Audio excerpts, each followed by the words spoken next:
నేను ఇవాళ ఒక గిఫ్ట్ పంపుతా ఉన్నా ఈ 10 మంది మారిన ఎమ్మెల్యేలకి. మంచిగా తెచ్చిన ఓ చీర ఇంకా గాజులు తెచ్చిన. ఇవాళ ఈ 10 మంది ఎమ్మెల్యేలకి నేను చూపిస్తా ఉన్నా.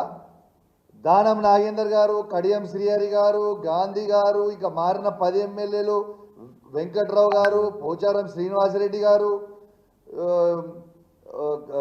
కృష్ణమోహన్ గారు ఉన్న 10 ఎమ్మెల్యేలు మీకు చేత కాకపోతే ఇగో ఈ చీరలు గాజులు కొనుక్కొని వేసుకొని తిరుగు రిపబ్లిక్లా.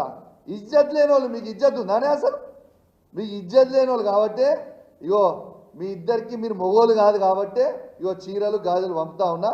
ఈ 2 కూడా మీరు వేసుకొని తిరగాలని నేను విజ్ఞప్తి చేస్తా ఉన్నాను. మాట్లాడే సంస్కృతి మంచిది కదా రాజకీయాలలో. ఈ దేశానికి ఒక మహిళనే రాష్ట్రపతిగా ఉంది. తెలంగాణ రాష్ట్రాన్ని ఇచ్చినటువంటి నాయకురాలు ఒక మహిళ సోనియా గాంధీ గారు. తెలంగాణ రాష్ట్ర ఉద్యమంలో అగ్రభాగాన కొట్లాడింది మహిళలు. అందరూ కవితలు గారు గుర్తుపెట్టుకోండి. కౌశిక్ రెడ్డి, నువ్వు చీరలు గాజులు ఆడవాళ్లను కించపరిచే విధంగా పార్టీ మారినటువంటి ఎమ్మెల్యేలకు చూపించినావు కదా, మేము కూడా నీకు ఒకటి చూపించాలనుకుంటున్నాము. ఇంకొకసారి ఆడవాళ్ళను కించపరుస్తూ మాట్లాడితే ఇదే చెప్పుతోని చెప్పులు తీయాల్సి వస్తుంది. అందుకే మిస్టర్ కౌశిక్ రెడ్డి, ఒళ్ళు దగ్గర పెట్టుకొని ఉండు, ఒళ్ళు దగ్గర పెట్టుకొని మాట్లాడు.